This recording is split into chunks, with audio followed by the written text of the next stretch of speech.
got 3 teenagers in school in London, and it's interesting to hear what all the other young ones are talking about, and they were all talking about the Epstein files, these leaks.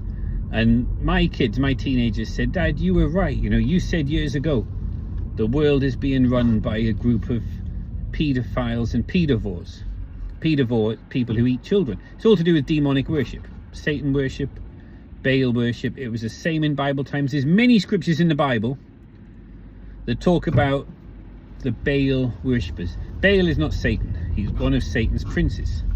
Satan was the angel who started the rebellion against God, and the Bible says about 1/3 of the angels in Revelation, 1/3 of the angels joined the rebellion, and they like demonic things. They like children being sacrificed to them, horrible things being done to children, and they are the real rulers of the world. And below them you've got the secret societies, Skulls and Bones and Master Masons. They worship all these different demon princes, and then below them you've got the rulers of, you know, the most powerful, richest people in the world, and they all participate in these things. And I said that, and I was called a nut job, not by my kids, they believe me, but there's a lot of trolls out there. These are conspiracy theorists. That's not true. No, these secret societies are, you know, don't do those things. And now all these Epstein files support people like me who said that was true. There's a lot of evidence now that it is true. They're eating babies. It's horrible. I say don't dwell on it. Do not spend too much time thinking about these dark things, because it's horrible. Do not dwell on it. But my kids are saying, in young people talk nowadays, like, Dad, all this evidence has come out, they're eating babies. Why is everyone so chill about it? And I'm like, what do you mean, why is everyone so chill about it? Like, why isn't everybody, like, they're making a fuss about little criminals, little things like this, and then how many people have been arrested? How many people have been taken away to stop doing that? No, none. Zero people. They have all got away with it, all of them. Now, the parts we can see of the Epstein files available to the public is all the light stuff, you know. Most of it's been redacted because it's just too shocking that the general people just couldn't cope with it if they knew. It's all been redacted. Well, the authorities know about that. There are some good people. Look, there's some good people trying to fight. There's some good journalists. There's some good people saying, look, we've got to stop these things happening. But it's not stopping. It happened in Bible times. The Bible talks about Baal worshippers sacrificing children to Baal. It happened, like, the Bible was, what, talking about 4,000 years ago, that was talking about that happened. And then 2,000 years later, when Jesus' time, 2,000 years ago it was happening. There was Baal worshippers then. After that, I'm sure 1,000 years ago, 100 years ago, it's happening today. It hasn't stopped. These secret societies, Skulls and Bones, Master Masons, there's loads of them. They're worshipping these. One of them is Jarbalon and Malik and the Big Owl and all these, Bohemian Grove. Alex Jones was right. All Alex Jones said about that is all happening. These are the demon princes under Satan, and they like children being... All right, let's not think about that at all. That is happening. Now, when you know that, and you it wasn't a conspiracy theory, nut job, it is a conspiracy fact. There are conspiracies. I know some people try to change the English language, and they say, no, you're a Dave Silver, you're a conspiracy theorist. Yes, I am. Are you not? If you are not a conspiracy theorist, then that means you think there are no conspiracies. I don't think anybody's that stupid, but there are some people that stupid. And then they have to admit, oh, of course there are conspiracies. Yeah, politicians, bankers, the world's most powerful people, they do lie, and there are conspiracies. Well, then you are a conspiracy theorist. Oh, no, I'm not a conspiracy theorist. Look, you can't change the English language. If you think there are no conspiracies, then yes, you are not a conspiracy theorist. If you agree with people like me, there are conspiracies, then you are a conspiracy theorist. And you should be, because it's true. I'm not talking about the really wacky stuff. There's all kinds of nonsense stuff. These are psyops, psychological operations to try and cloud the real conspiracies. So forget the wacky stuff, aliens and all this. It's a distraction. The real conspiracy theorist is all in the Epstein files. The richest, most powerful people in the world doing horrible things to children. They're pedophiles, they are pedivores, and they sacrifice children to Baal and these other demonic gods. It is horrible. It is true. You know, the evidence is there. It's all in the Epstein files. That's just what we can see. And you can guess the stuff that was too shocking they couldn't release to the public. Now, when you really understand that, what does it make you think? It's all a corrupt system. It needs to come down. I think over the next few years, we're 2026 now, up until 2030, I think the banking system, the financial system, will collapse. I'm looking for the year 2027. There's a couple of reasons I've said 2027. 2027, I think the banking system as we know it will collapse, and the corrupt, cunning men are planning for this. They have a plan, the central planners. They think that the US dollar, Canadian dollar, Australian dollar, New Zealand dollar, British pound, European euro, Chinese yuan, Japanese yen, Thai baht, all of the fiat currencies in the world are going to collapse. They're all skydivers hurtling towards the ground. They're all falling. Some fall a bit slower than others, some fall quicker than others. But as soon as the first one hits the ground, it won't be long. That means all the others are near, even the ones that are falling slowly. They all hit the ground. That means no confidence. It's gone. Currency crisis, currency collapse. Once that happens to one of them, they will all collapse. What comes next? You want to go and buy some food. There's no confidence in the currency. You can't use your currency. It's collapsed. It's happened many times in history. Every single time a fiat currency has been tried, it's always collapsed. The only ones haven't collapsed, the ones that haven't collapsed yet, because they're hurtling towards the ground. They're skydivers hurtling towards the ground. So,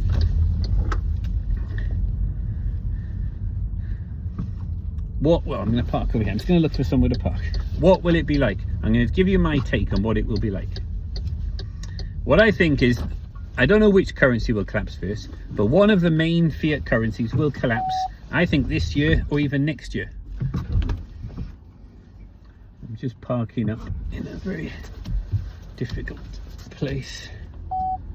Let's just say it is the US dollar, the main currency in the world, is the first one to collapse. Say the US dollar has a real crisis, lack of confidence in it. Well, don't worry, there'll be announcements on the news. Emergency measures have been brought in. We've got the new central bank digital currency. You need a digital ID, you need biometric, you need to prove who you are. You can sign up for this, and then you'll get on you'll have an account, like a passport, government ID thing on your cell phone. You need Face ID or whatever, and you'll be given central bank digital currency units, virtual coins. You'll be given a universal basic income. You'll be given whatever it is, a couple of hundred every week. Everyone gets that. And then your wages, your income will be paid on top of that, your universal basic income. You can use that instead of the dollars. That means the dollar will go away. The banks will go away. All the banks will collapse. They will be gone. You'll just have this new CBDC currency system, but it won't have any confidence in it. How do you know how many are in supply?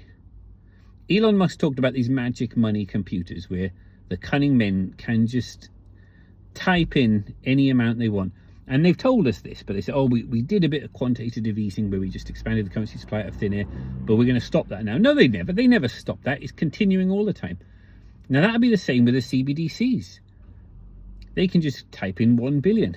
And if that's not enough, 10 billion, make it 100. You're 100 billion. And then next day, another 100 billion. Let's do 200 billion tomorrow. It is, the supply will just keep expanding. There'll be no confidence in it. But that'll happen all around the world. There will be several attempts to rejigger the system. When the banking system collapses, when the pound, euro, dollar, all of those systems all collapse, no confidence in them, there will be CBDCs that will have no confidence in it as well. It might last a little while. People will just get rid of it. They'll be buying real things. If you've got any sense, you'll take your 200 CBDCs and you'll go and buy silver. You'll buy copper. You'll buy food. You'll buy fuel. You'll buy whatever it is, tools, because there'll be no confidence. 1 week, you'll need this many CBDCs to buy goods and services. The week after, you'll need more. They're going to be hyperinflating. The purchasing power will be going down. And you'll see real things, real gold and silver, you're going to see shooting up. And then the government will say it's illegal. to buy gold and silver. It's illegal to buy copper. They're strategic natural resources. We need them. It's illegal to buy them, and that will drive it underground. It will be a black market. The people will call it a free market, the free people's money, gold, silver and copper. And I think you'll be able to go and buy good quality food and goods and services with grams of silver and grams of copper. You'll actually use little pouches, little bags. At the moment, I've got all my copper in bags. I've been doing this for a long while. I'll conclude the video here. For years, I've been doing this now, right? You go to the bank with 10 or 20 pounds. Could I please have 20 pounds of copper 1 2p's?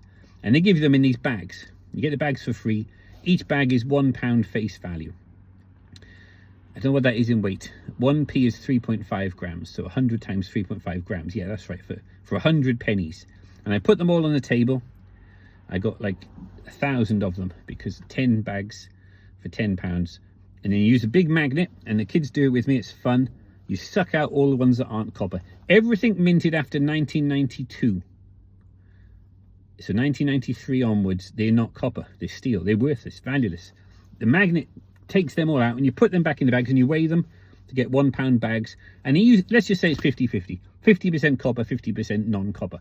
So say the 50% non-copper, you take them back to the bank. Can I deposit these, please? They weigh them, check them. Okay, you deposit that. Then you go to another bank. You can't go to that same bank because they're going to give you all the steel ones again. You go to a different bank. Can I withdraw these bags of copper? 1p and 2p. 1p is 3.5 grams of copper. 2p is exactly 7 grams, exactly 2. So it's the same. The weight for face value is the same. Now I've been spending about £2,800 is 1 metric ton of copper, but it's a lot of work. You have to separate the ones that aren't copper, deposit them back at the bank. And I've been called a nut job for doing this. There's a group of trolls called the Mind of Steel. I know don't feed the trolls. People say don't feed the trolls. But they said, I've never seen something more desperate in all my life. And his poor kids. Imagine having a nut job father teaching his kids about monetary history.